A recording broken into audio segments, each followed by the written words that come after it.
सभी मित्रों को गुड मॉर्निंग। आप सभी का अपने चैनल के ऊपर स्वागत है। आशा आप सब अच्छे होंगे, स्वस्थ होंगे।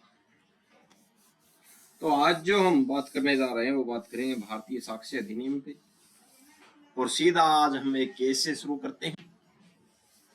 तो आइए ज्यादा समय न लेते हुए सीधा टॉपिक के ऊपर चर्चा करते हैं। आज जो भारतीय साक्ष्य अधिनियम में हम सीधा जो केस जो है उससे शुरू करते हैं। केस का नाम क्या है? केस का नाम है हरिचरण बनाम राजस्थान राज्य।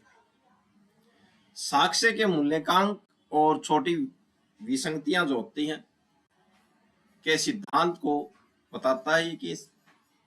केस की पृष्ठभूमि क्या थी? हरिचरण बनाम राजस्थान राज्य। इस मामले में एक बस ये कनेक्टर था हरिचरण में, ठीक है, जिसकी क्या हो गई? हत्या हो गई थी। तो जब हत्या हो रही थी तो एक चश्मोदीन गवाह था भाई उस समय, ठीक है। चश्मोदीन गवाह जो था, जो उसी बस में क्या कर रहा था? वही यात्रा कर रहा था। जब उस गवाह से पूछा गया कि वह उस समय वहां क्या कर रहा था, तो उसने बताया कि वह खाद खरीदने गया था, ठीक है। क्या लेने गया था? खाद लेने गया था। लेकिन जब उसने अपनी रसीद दिखाई तो उस पर यूरिया लिखा था, ठीक है। अब बचाव पक्ष यानी कि जो आरोपी के जो वकील जो थे उन्होंने क्या बात कही, ठीक है। तो गवाह जो था, एक बस कनेक्टर की हत्या हो गई, तो एक चश्मोदीन गवाह था, उसी बस में यात्रा कर रहा था, और उससे पूछा गया कि आप तो गवाही दे रहे हैं, तो आप यहाँ पे क्या कर रहे थे बस में? तो उसने बताया कि मैं क्या था, मैं खाद लेने खरीदने के लिए गया था। फिर उसने क्या दिखाई? रसीद दिखाई। रसीद में क्या लिखा हुआ था? रसीद में यूरिया लिखा हुआ था। अब बचाव पक्ष जो है उसके वकील ने क्या दलील दी? बचाव पक्ष ने कोर्ट में इस बात को मुद्दा बना लिया। कौन सी बात को? कौन सी बात को मुद्दा बना लिया? इस बात को मुद्दा बना लिया और कहा कि गवाह झूठ बोल रहा है। पहले कहता है खाद ली, फिर रसीद दिखाता है यूरिया की। ये गवाह क्या है? अविश्वसनीय है, ठीक है। तो बचाव पक्ष ने यह मुद्दा बना लिया खाद वाला, ठीक है, कि आप तो ये बता रहे हैं कि हम खाद लेने गए थे, ठीक है, लेकिन रसीद दिखा रहे हैं आप यूरिया की। तो उच्चतम न्यायालय का क्या फैसला था इस मामले में? उच्चतम न्यायालय ने क्या बात कही? सुप्रीम कोर्ट ने इस दलील को सिरे से खारिज कर दिया। कोर्ट ने कहा खाद और यूरिया एक ही है, ठीक है, कि खाद और यूरिया क्या है? एक ही है, ठीक है। यूरिया भी एक प्रकार की खाद ही है। हो सकता है बातचीत में गवाह ने सामान्य शब्द यानी कि खाद का इस्तेमाल किया हो, लेकिन लिखित में यूरिया हो गई। यह कोई विरोधाभास नहीं है, ठीक है। अब कमाल का केस बना दिया। एक कनेक्टर था, कनेक्टर की हत्या हो जाती बस में, और बस में कई क्या थे? चश्मोदीन गवाह थे। उनमें से एक गवाह बोलता है, क्या बोलता है कि सर, जो गवाह जो था वो बताता है कि फलाने ने मारा इसको, ठीक है। तो अब उसी से पूछ लिया जाता है कि आप बस में क्या कर रहे थे? तो वो बोलता मैं खाद लेने गया था, ठीक है, खाद लेने गया था। और उसकी रसीद चेक की थी, आप खाद खरीदने गए थे तो रसीद तो होगी। तो उन्होंने रसीद दिखाई, ये देखो रसीद है, मैं खाद लेने गया था। खाद के ऊपर लिखा हुआ था यूरिया। अब बचाव पक्ष तो है ना, बचाव पक्ष के वकील तो वैसे भी खतरनाक होते। उन्होंने क्या किया? उन्होंने क्या कर लिया? यही बात मुद्दा बना ली। कौन सी? खाद वाली, कि सर ये बता तो खाद रहा है और लेने गया था यूरिया, रसीद ले रखी इसने यूरिया की, इसलिए गवाह क्या है? विश्वास लायक नहीं है, अविश्वसनीय है, ठीक है। लेकिन बात तो दोनों एक ही है, यूरिया भी खाद और सामान्य खाद की बात भी कर रहा है। अब सुप्रीम कोर्ट ने इस मामले में क्या कहा? यह दलील सिरे से खारिज कर दी, और सुप्रीम कोर्ट ने कहा कि खाद और यूरिया एक ही है। यूरिया भी एक प्रकार की खाद ही है। हो सकता है कि बातचीत में गवाह ने सामान्य शब्द खाद का इस्तेमाल किया हो, लिखित में यूरिया हो। यह कोई विरोधाभास नहीं है, ये अविश्वसनीय गवाह नहीं है, विश्वास लायक गवाह। छोटी गलतियों से गवाही खत्म नहीं होती भाई, ध्यान रखना, ठीक है। कोर्ट ने कहा कि अगर कोई गवाह मुख्य घटना यानी कि हत्या को सही सही बता रहा है तो उसकी बातों में इस तरह के मामूली अंतर से उसकी पूरी गवाही झूठी नहीं मानी जा सकती। भाई ये ध्यान रखना, ये बात न्यायालय ने कही थी। ठीक है, गवाह की उपस्थिति पक्की थी, यानी कि गवाह उस समय वहां पे मौजूद था। उस मामले में यह बात साबित हो चुकी थी कि गवाह उसी बस में था और उसने घटना को देखा था, इसलिए रसीद पर लिखे नाम में मामूली अंतर से उसकी साक्ष्य की विश्वसनीयता, उसका विश्वास पर कोई बुरा असर नहीं पड़ना चाहिए। ठीक है, ये बात न्यायालय ने इस मामले में कही थी, हरिचरण बनाम राजस्थान मामले में। आगे चर्चा करते हैं भैया, इस केस से आपको क्या सीखना चाहिए। भाई ये जो केस हमने देखा, तो इससे आपको क्या सीखना चाहिए। पहली बात, न्याय की व्यवहारिकता। भाई ठीक है, पहली बात तो सीखेंगे न्याय की व्यवहारिकता। जज साहब यह नहीं देखते कि गवाह कितनी बारीकी से शब्दों का चयन कर रहा है। जज साहब यह देखते हैं कि क्या गवाह मुख्य घटना के बारे में सच बोल रहा है। पहली बात तो ये है। तो जज साहब क्या देखते हैं, क्या जो गवाह जो है वो जो घटना घटी है उसके बारे में सच बोल रहा है, बारीकी शब्दों का चयन नहीं करते। बात नंबर 2, इंसानी भूल।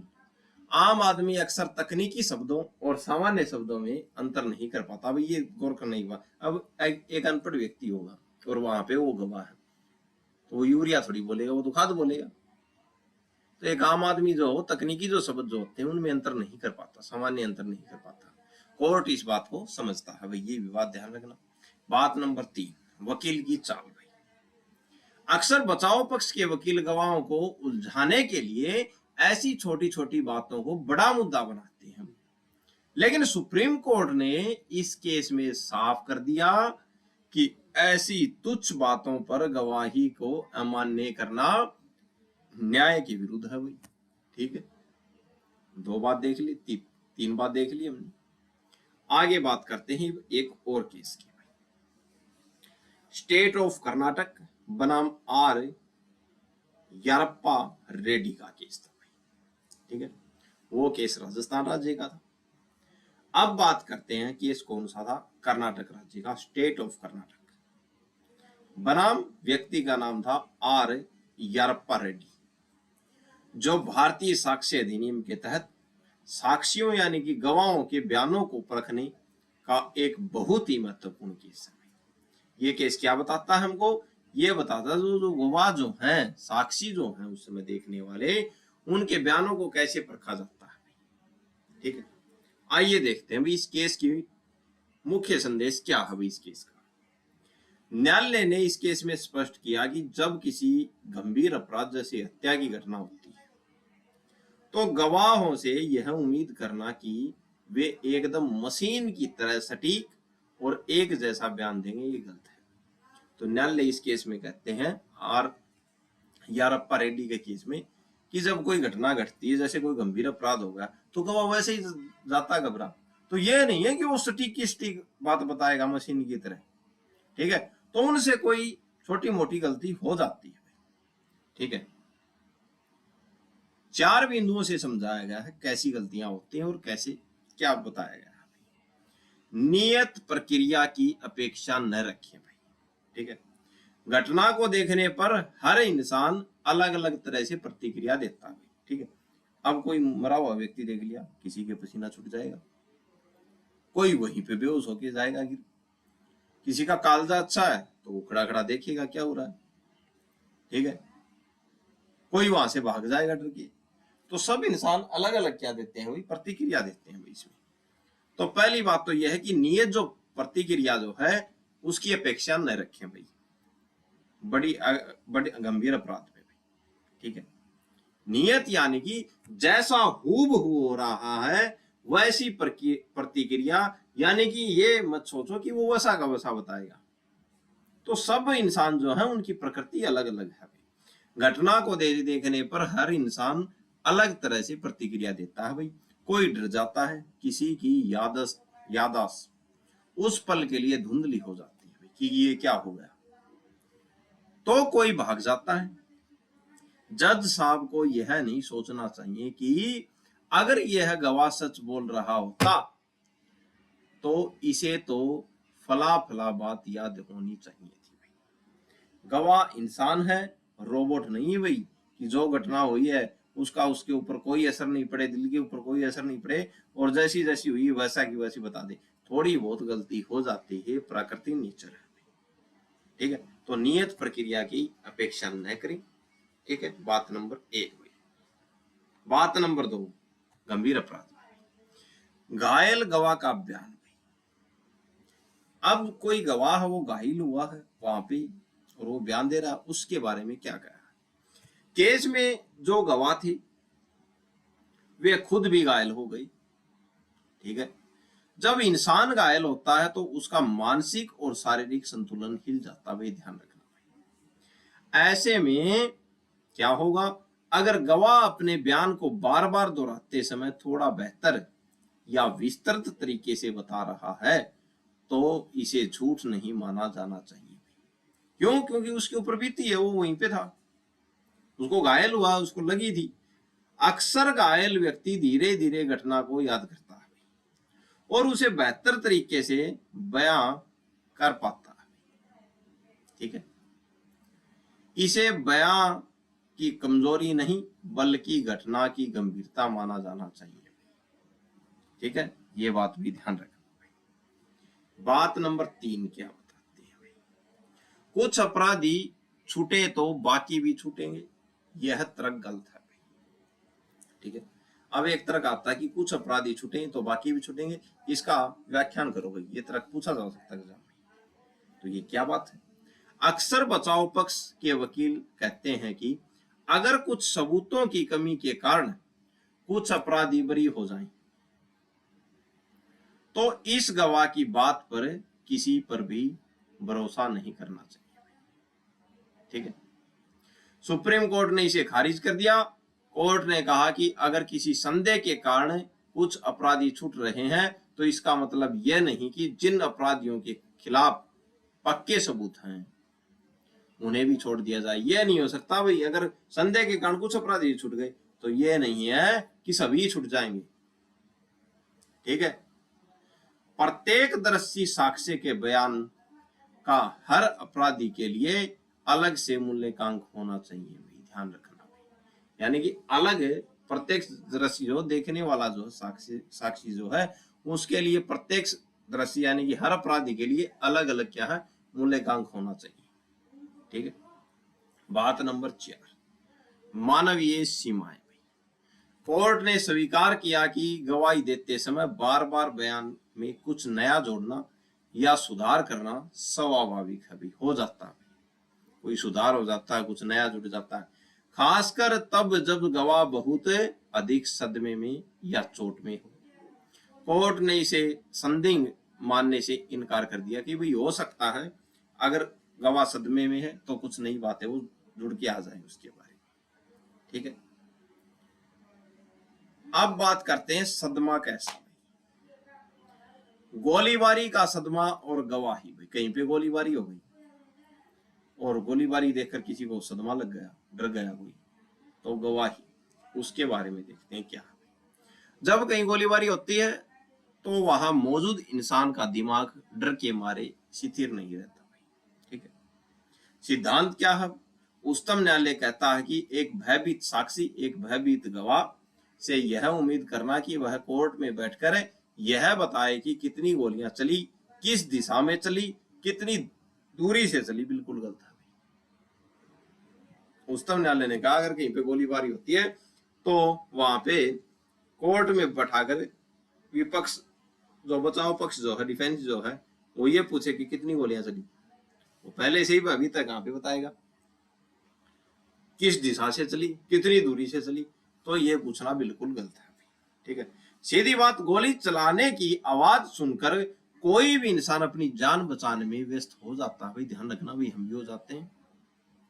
अगर वह गोलियों की गिनती में थोड़ी गलती कर दे तो इसे झूठ नहीं बल्कि इंसानी डर माना जाना चाहिए भाई। ठीक है, तो ये कोई मुद्दा नहीं है कि आप ये पूछे किस दिशा से गोली चली, ये तो पूछ सकते हैं लेकिन कितनी गोलियां चली बताओ, और वो जान बचाएगा गोलियां गिनेगा। ठीक है, आगे चर्चा करते हैं भैया। देर से गवाही 5 साल बाद की परीक्षा। कई बार क्या होता है, मुकदमा बहुत लंबा खींचा जाता तो देर से गवाही होती है, यानी कि 5 साल बाद परीक्षा होती, तो क्या होगा, तो लाजमी है कुछ ना कुछ फैक्ट वो भूलेगा। भारत की अदालतों में केस चलते चलते कई साल निकल जाते हैं भाई। सिद्धांत क्या है, अगर कोई गवाह घटना के 5 साल बाद कोर्ट में बयान दे रहा है तो मामूली बातों या विवरणों में फर्क आना तय है। इंसान धीरे धीरे छोटी बातें भूल जाता है। ठीक है, अब नियम क्या है, सिर्फ इसी आधार पर कि 5 साल पहले कुछ कहा था और आज कुछ और कह रहा है, गवाह को झूठा घोषित नहीं किया जा सकता। जज साहब को यह देखना चाहिए कि घटना का मुख्य सच अभी भी कायम है या नहीं भाई। ठीक है, आगे चर्चा करते हैं। हितबंद साक्षी का मतलब झूठा साक्षी नहीं। हितबंद यानी कि कोई रिश्तेदार हो गया वो साक्षी है, तो कई बार ये बोलते हैं कि ये तो इसका रिश्तेदार है और इसी के लिए झूठ बोल रहा है, इसका हित है इसमें, तो हितबंद साक्षी झूठा साक्षी नहीं है। अक्सर अपराधी का वकील कहता है यह गवाह तो पीड़ित का रिश्तेदार है, यानी कि डिफेंस बोलता है कई बार कि ये तो गवाह जो पीड़ित का रिश्तेदार है, इसलिए यह तो हितबंद है, इसकी बात मत सुनो भाई। ठीक है, लेकिन ये गलत है। सिद्धांत क्या बोलता है, कानून कहता है कि किसी के रिश्तेदार या हितबंद होने का मतलब यह नहीं है कि वह हर हाल में झूठ ही बोलेगा। अगर गवाह का बयान विश्वसनीय है, विश्वास लायक है, तो सिर्फ उसका रिश्तेदार होना उसे खारिज करने की वजह नहीं है भाई। ध्यान रखना भाई, अब गांव में कहीं पे लड़ाई झगड़ा होगा तो रिश्तेदारी छुटाने आएंगे, रिश्तेदारी बचाव करेंगे, बाकी तो बैठ के वैसे तमाशा देखते रहेंगे, और नहीं गवाही देने आएंगे, गवाही देने तो रिश्तेदार ही आएगा। तो ये नहीं है कि रिश्तेदार होना उसको मत सुनो। सामान्य सिद्धांत ये बोलता है, सिद्धांत ये बोलता है, कानून कहता है कि अगर रिश्तेदार है, हितबंद होने का मतलब ये नहीं है कि वो झूठ ही बोल रहा है। अगर गवाह का बयान विश्वसनीय है, विश्वास लायक है, तो उसे सिर्फ उसका रिश्तेदार होना उसे खारिज करने की वजह नहीं होता भाई। ठीक है, कोर्ट को गवाह के रिश्ते को नहीं बल्कि उसकी सच्चाई को तोलना चाहिए। तो कोर्ट क्या तोलेगा, रिश्ते को नहीं, उसकी सच्चाई को तोलेगा, कितना सच बोल रहा है। इस विषय से जुड़े प्रमुख केस देखते हैं भाई। किस विषय से, हितबंदी से। हितबंद यानी कि रिश्तेदार साक्ष्य से भाई, कोई रिश्तेदार है वो साक्षी है, गवाह दे रहा है, तो उससे जुड़े कुछ केस देखते हैं। तारा सिंह बनाम पंजाब राज्य। इस केस में कोर्ट ने स्पष्ट किया कि अगर किसी साक्षी का बयान विश्वसनीय यानी कि विश्वास लायक है, तो उसे सिर्फ हितबंद यानी कि रिश्तेदार होने से उसे नामंजूर नहीं किया जा सकता। इस मामले में ये बात कही थी कि इस मामले में तारा सिंह बनाम पंजाब राज्य। दूसरा केस बलवीर सिंह बनाम पंजाब राज्य। इस मामले में कोर्ट ने माना था कि गोलीबारी जैसी घटनाओं में गवाह अगर गोलियों की संख्या या समय बताने में थोड़ी गलती करता है तो यह स्वाभाविक है, आप उसको मुद्दा नहीं बना सकते, इसे गवाह की विफलता नहीं माना जाएगा, ध्यान रखना। तीसरा केस है शमशेर सिंह बनाम पंजाब राज्य। इसमें भी कोर्ट ने दोहराया कि गवाही देने में देरी यानी कि अधिकतम यानी कि 5 साल या उससे अधिक होने पर छोटी मोटी विसंगतियां, छोटी मोटी गलतियां आना इंसानी याददाश्त की सामान्य क्या है, कमी है, न कि झूठ भाई। ठीक है, तो यहां तक हमने बात की भाई। इससे आगे चर्चा करते हैं तात्विक असंगतियां क्या है भाई। ठीक है, यानी कि जो तात्विक असंगतियां हैं उनके बारे में अब चर्चा करते हैं। तात्विक का मतलब होता है ऐसी बात जो पूरे केस के लिए जड़ या नींव का काम करती है। कोई भी केस जिसकी जड़ है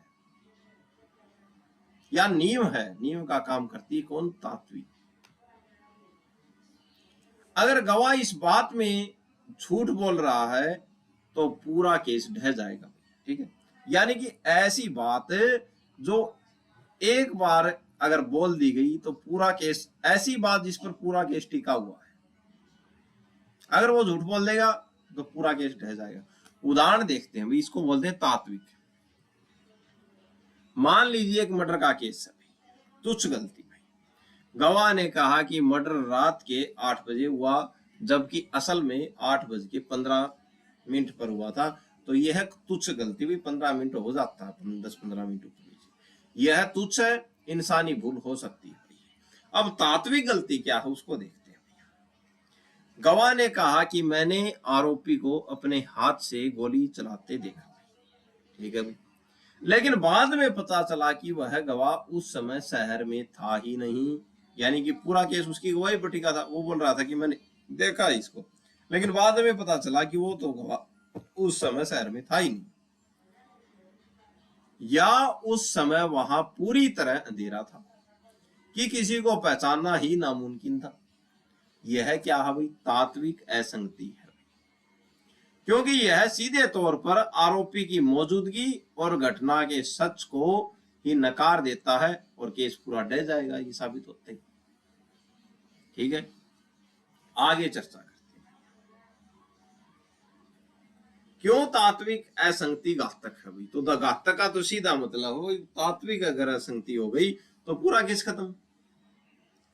न्यायालय कहता है कि अगर गवाह के बयान में ऐसी बड़ी गलतियां हैं जिनके बिना अभियोजन यानी कि पुलिस का केस साबित ही नहीं हो सकता, तो उस गवाह को पूरी तरह से अविश्वसनीय माना जाएगा। भाई ध्यान रखिए, विश्वास नहीं किया जाएगा उस गवाह पे, और विश्वास नहीं किया जाएगा तो जो आरोपी है वो बरी हो जाएगा अपने आप। गंभीर परिणाम होगा भाई इस तात्विक गलती का। अगर किसी की गवाही पर किसी को आजीवन कारावास या फांसी की सजा हो सकती है, तो जज साहब ऐसी बड़ी गलतियों को नजरअंदाज नहीं कर सकते। भाई ये ध्यान रखना, यहां जज साहब की जिम्मेदारी बढ़ जाती है। अगर बुनियाद ही यानी कि नींव ही अगर हम कमजोर रखेंगे तो इमारत को हम बना नहीं सकते। ठीक है, अगर बुनियाद ही कमजोर है तो इमारत यानी कि सजा खड़ी नहीं की जा सकती भाई।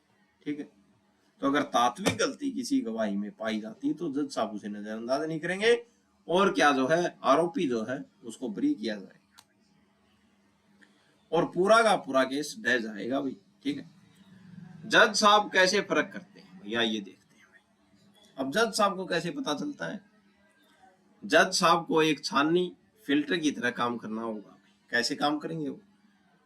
छननी से जो निकल जाए उसे तुच्छ गलतियां कहते हैं, यानी कि जो छन्नी है जिसमें छोटे छोटे छेद हैं, अगर उससे भी निकल जाए तो वो क्या है? तुच्छ गलतियां है।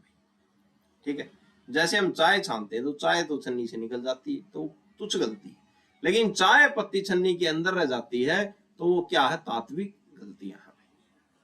आइए देखते हैं, छन्नी से जो निकल जाए, जैसे नाम, समय, रंग, मोटी छोटी मोटी संख्या, इन्हें जज साहब बाहर फेंक देते हैं और केस आगे बढ़ाते हैं।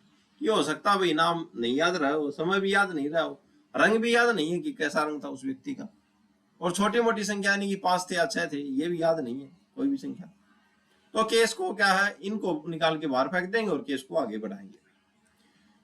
लेकिन छन्नी में जो फंस जाए, जैसे चाय पत्ती फंस जाती है भाई छन्नी में, हालांकि गलतियां हैं, तात्विक गलतियां हैं भाई, जो बात पूरी घटना को ही पलट दे या उसे असंभव बना दे, ऐसी बातों को जज साहब पकड़ लेते हैं और उस आधार पर गवाह को झूठा करार दे देते हैं कि भाई गवाह झूठ बोल रहा है।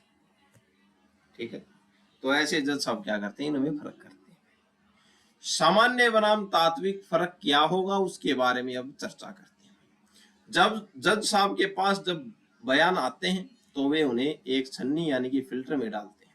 ठीक है, सामान्य फर्क, इसे इंसानी भूल कहते हैं। जैसे घटना शाम 6 बजे हुई बनाम घटना 6:10 पे हुई, तो यह मामूली सी गलती है, समय की गलती है, कोई बड़ी गलती नहीं, केस को आगे बढ़ा देंगे।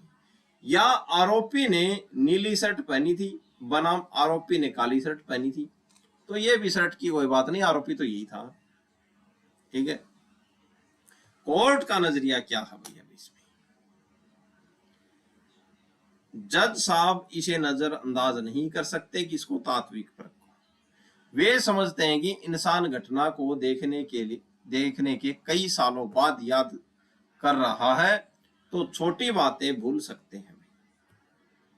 ठीक है, इससे गवाह की ईमानदारी पर शक नहीं होता। ठीक है, तो अगर छोटी बातें हैं तो उनकी ईमानदारी पर शक नहीं होता भाई। लेकिन तात्विक या सारवान फर्क क्या है भाई, इसके बारे में अब चर्चा करते हैं। तो ये केस की नींव होती है भाई। और उदाहरण देखते हैं, आरोपी ने चाकू से मारा बनाम आरोपी वहां मौजूद ही नहीं था। तो आरोपी गवाह बोल रहा है कि आरोपी ने इसको चाकू से मारा, लेकिन पता चला आरोपी तो वहां पे मौजूद ही नहीं था। या गवाह ने गोली चलाते देखी बनाम गवाह उस समय शहर से बाहर था।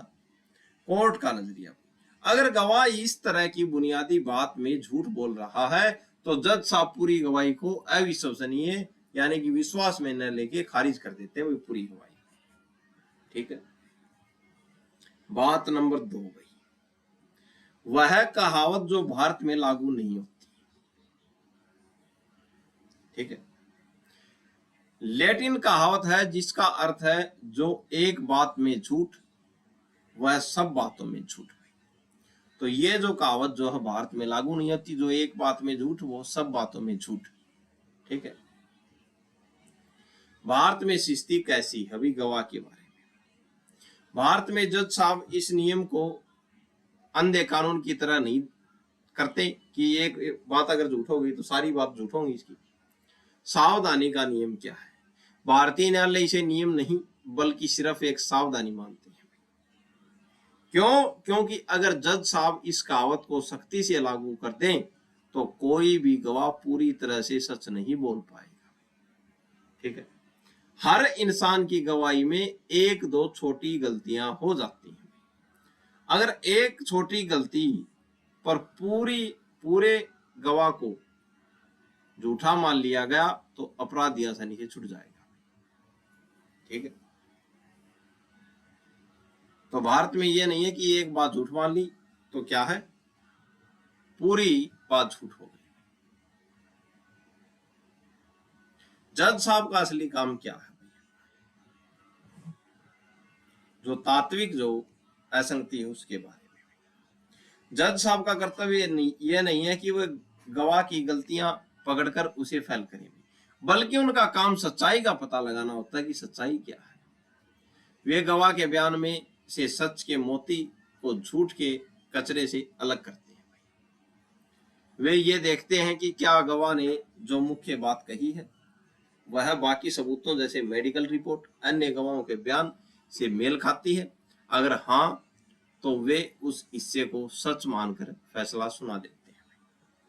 ठीक है, तो मेडिकल रिपोर्ट और गवाह दोनों के बयान मिला लिए जाते हैं। अगर वो बात उस मेडिकल रिपोर्ट से मेल खाती है तो सच मानकर क्या है फैसला सुना दिया जाता है। आइए आगे चर्चा करते हैं। अन्ना रेड्डी का केस था, स्टेट ऑफ एमपी।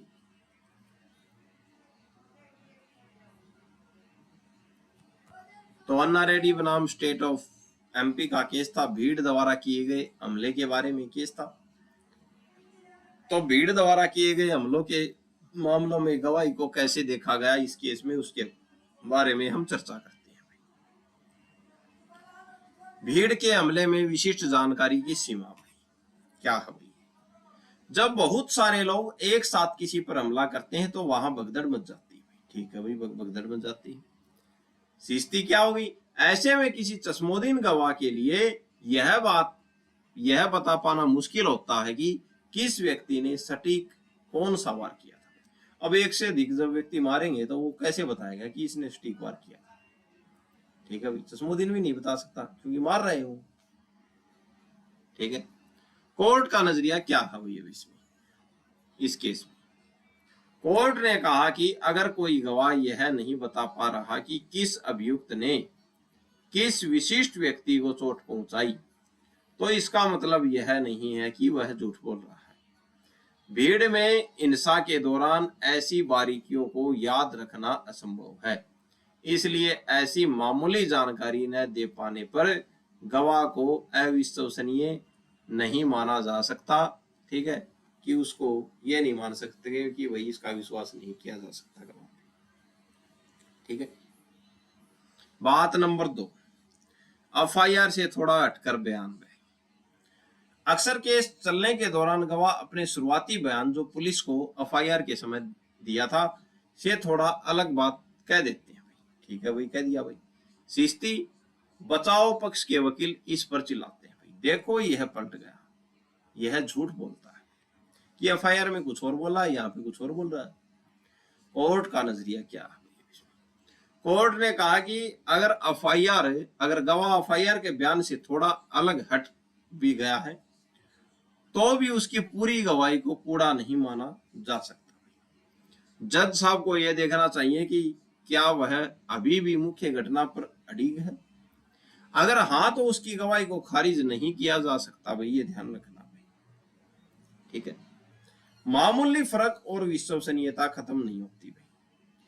कोर्ट ने साफ कहा कि गवाहों के बयानों में जो छोटे मोटे अंतर आते हैं उनका मतलब गवाह को झूठ साबित करने के लिए नहीं किया जाना चाहिए, जब तक कि वह अंतर बहुत बड़ा और केस की बुनियाद को हिलाने वाला न हो। तो कोर्ट ने कहा कि अगर छोटे मोटे अंतर, छोटे मोटे बदलाव आ जाते हैं गवाही में तो उनको देख के उसको खारिज नहीं करना चाहिए, ठीक है, रद्द नहीं करना चाहिए। तो क्या है, केस को आगे चलने देना चाहिए जब तक क्या है, अगर कोई बड़ा अंतर आ जाए जो केस की बुनियाद को हिला दे, नियम को हिला दे, तो क्या है, उसको खारिज कर सकते हैं,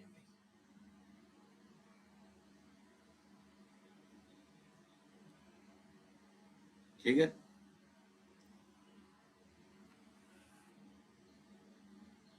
आगे चर्चा करते हैं। मुख्य सिद्धांत भीड़ में से सच को चुनना। जब किसी केस में पुलिस यानी कि अभियोजन बहुत सारे गवाह पेश करती है तो यह बिल्कुल स्वाभाविक है कि हर गवाह का बोलने का तरीका अलग होगा और बातों में थोड़े बहुत अंतर होंगे, ये ध्यान रखना।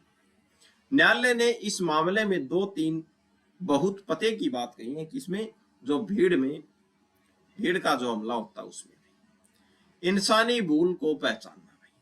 जज साहब ये मानते हैं कि गवाह कोई रटा रटाई मशीन नहीं है। अगर 10 लोग एक घटना को देख रहे हैं तो 10 लोग उसे अलग अलग तरीके से बयान करेंगे। थोड़ी बहुत असंगतियां होना यह साबित नहीं करता कि वे सब झूठ बोल रहे हैं, ये नहीं होता, ठीक है। स्वतंत्र गवाह का मतलब, अगर पुलिस ने ऐसे गवाह पेश किए हैं जो स्वतंत्र हैं, यानी जिनका पीड़ित या आरोपी से कोई लेना देना नहीं है, जिनका कोई निजी स्वार्थ भी नहीं है, तो जज साहब को उनके बयानों पर भरोसा करना चाहिए। अगर ऐसे लोगों के बयान में थोड़ी बहुत कमियां हैं तो भी उन्हें पूरी तरह खारिज नहीं किया जा सकता। भाई पते की बात है भाई, आपको काम आएगी। स्वतंत्र गवाह है, जो पीड़ित हुआ नहीं, उनसे उनका कुछ लेना देना, ठीक है, नहीं आरोपी से कुछ लेना देना, नहीं उनका कोई निजी स्वार्थ। अगर ऐसे गवाहों को अभियोजन पक्ष क्या करता है भाई, पेश करता है न्यायालय और वो गवाही देते हैं, तो थोड़ी बहुत कमियां अगर हो जाती हैं तो न्यायालय द्वारा उनकी गवाही को खारिज नहीं किया जाना चाहिए, ठीक है। उन्हें पूरी तरह से खारिज नहीं किया जा सकता है, यह नहीं कह सकते कि सभी की सभी गवाही झूठी है, ठीक है, क्योंकि उनका नहीं तो कोई निजी स्वार्थ नहीं, आरोपी से कुछ लेना देना नहीं, पीड़ित से कुछ लेना देना। बात नंबर 3, संपुष्टि की जरूरत। कोर्ट कहता है कि जब मामला बहुत गंभीर हो और साक्ष्यों में थोड़े मतभेद हो तो जज साहब को यह देखना चाहिए कि क्या उन बयानों की पुष्टि किसी और सबूत से हो सकती है। जैसे अब संपुष्टि क्या है, इसमें यह बात कही गई है कि जब मामला बहुत गंभीर हो और साक्ष्यों में थोड़ा क्या हो, मतभेद हो, तो जज साहब को यह देखना चाहिए कि क्या उन बयानों की पुष्टि किसी और सबूत से हो रही है, कौन से हैं वो उनके बारे में देखते हैं। क्या उनकी बात मेडिकल रिपोर्ट से मेल खा रही है, पहली बात तो ये, अगर मेडिकल रिपोर्ट से मेल खा रही है उनकी बात तो सच है भाई। क्या उनकी बात किसी और विश्वसनीय गवाह से मेल खा रही है, अगर दूसरे से मेल खा रही है तो भी सच है। अगर हाँ तो उन छोटे मतभेदों को नजरअंदाज करके केस को आगे बढ़ाया जा सकता है, ठीक है। आगे बात करते हैं इस केस का सार, केस देखते हैं भैया। केस का नाम था जिंद ज्ञानवेन टारा रमन भाई, ठीक है। जिंद या याग वेंकटारमन भाई, स्टेट ऑफ एमपी का केस था, ठीक है। ये केस क्या बोलता है, अभियोजन पक्ष ने कई गवाह पेश किए, ठीक है। जो पीड़ित पक्ष जो था उसने कई गवाह पेश किए, उनके बयानों में कुछ मामूली अंतर थे, ठीक है। अब न्यायालय इस केस में क्या कहता है, न्यायालय का फैसला, कोर्ट ने कहा कि केवल गवाहों के बयानों में थोड़ा फर्क होने से उनके साक्ष्य को अस्वीकार नहीं किया जा सकता, खासकर तब जब गवाह स्वतंत्र हो। सभी गवाह इसमें क्या थे, स्वतंत्र थे, नहीं उनका पीड़ित से लेना देना, नहीं आरोपी से, और नहीं निजी सवाल, ठीक है। यदि उनके बयानों का मुख्य अंश आपस में मेल खाता है तो छोटी गलतियों को अनदेखा करके न्याय किया जाना चाहिए, भाई ध्यान रखना, ठीक है। मुख्य समस्या देर से नाम बताना भाई। जब पुलिस अन्वेषण करती है यानी कि जांच इन्वेस्टिगेशन करती है तो गवाहों के बयान लेती है, ठीक है, कि आप बयान दो, बयान दे दिया गवाहों ने।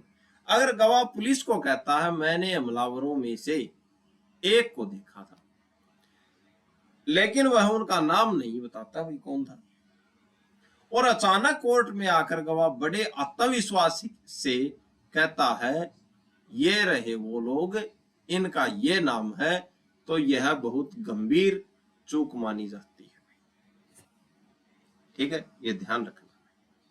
तो देर से नाम बताना बहुत गंभीर चूक मानी जाती है। उदाहरण से समझते हैं, पहचान का रहस्य भाई। अगर आप पुलिस को बयान दे रहे हैं कि आप जानते हैं कि हमलावर कौन थे, तो आप नाम क्यों छुपाएंगे, ठीक है। अगर आप नाम नहीं बता रहे तो पुलिस यह मानकर चलेगी कि शायद आपको पता ही नहीं था कि वे कौन थे, ठीक है। तो इसमें सीधी बात है, ये गंभीर चूक क्यों मानी जाएगी। तो आप ये बताते हैं कि मैं जानता तो उनको नाम का पता नहीं, तो पुलिस क्या करेगी, पुलिस को ये मानकर चलेगी कि अगर आपको नाम का पता होता तो नाम छुपाएंगे क्यों, बताएंगे। अगर आप नाम नहीं बता रहे तो पुलिस यह मानकर चलेगी कि शायद आपको पता ही नहीं था कि वे कौन थे। अब अगर आप कोर्ट में आकर सीधे नाम ले रहे हैं तो जज साहब के मन में सवाल उठेगा, पुलिस को क्यों नहीं बताया भैया आपने ये बात, क्या आपने किसी के कहने पर या सोच समझकर बाद में यह नाम जोड़ा है, ठीक है। तो पॉइंट बन जाता है भैया पे ध्यान रखना, ठीक है, क्या बन गया, पॉइंट बन गया। स्पष्टीकरण नहीं चूक है भैया। अक्सर वकील कहते हैं कि गवाह ने नाम अब बताया है तो शायद पहले डर गया होगा। न्यायालय ने इस केस में साफ कहा कि स्पष्टीकरण नहीं होता भाई, ये क्या है, यह तो गवाह की एक लंबी बड़ी लापरवाही या चूक है, यह गवाह की विश्वसनीयता को बुरी तरह से चोट पहुंचाती है, हम इस पर विश्वास नहीं कर सकते, ठीक है। आगे चर्चा करते हैं भाई इसके बारे में। अभियोजन का केस कमजोर होना भाई। अगर किसी केस की पूरी बुनियाद ही यानी कि गवाहों के बयान पर टिकी हो और गवाह पुलिस के सामने कुछ और कहे और कोर्ट में कुछ और कहे, तो जज साहब उस गवाही को संयोग नहीं मानते भाई, वे इसे मिलावटी मान सकते हैं कि ये गवाही क्या है, मिलावटी है, इसे अभियोजन का पूरा केस ढह सकता है भाई, ध्यान रखना। सारांश देखते हैं इसका। न्यायालय यह कहना चाहता है कि सच बोलने में देरी करना झूठ बोलने के बराबर है, ठीक है। गवाह का कर्तव्य है घटना के तुरंत बाद जब पुलिस बयान ले तभी पहचान उजागर करना सबसे जरूरी है। जज साहब का नजरिया क्या है, अगर गवाह ने पुलिस को नाम नहीं बताया और सीधे कोर्ट में आकर नाम बता रहा है तो जज साहब मानेंगे कि गवाह ने गंभीर चूक की है। यह गवाह की बातों को संदेशप्रद यानी कि अविश्वास के घेरे में ला देता है, ठीक है, संदेशप्रद बना देता है, ठीक है। तो आज हमने जो ये इंपॉर्टेंट केस देखे और बहुत अच्छे फैक्ट थे जो आपके सामने पेश किए गए।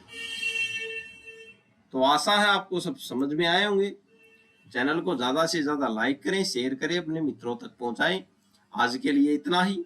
धन्यवाद, धन्यवाद, धन्यवाद।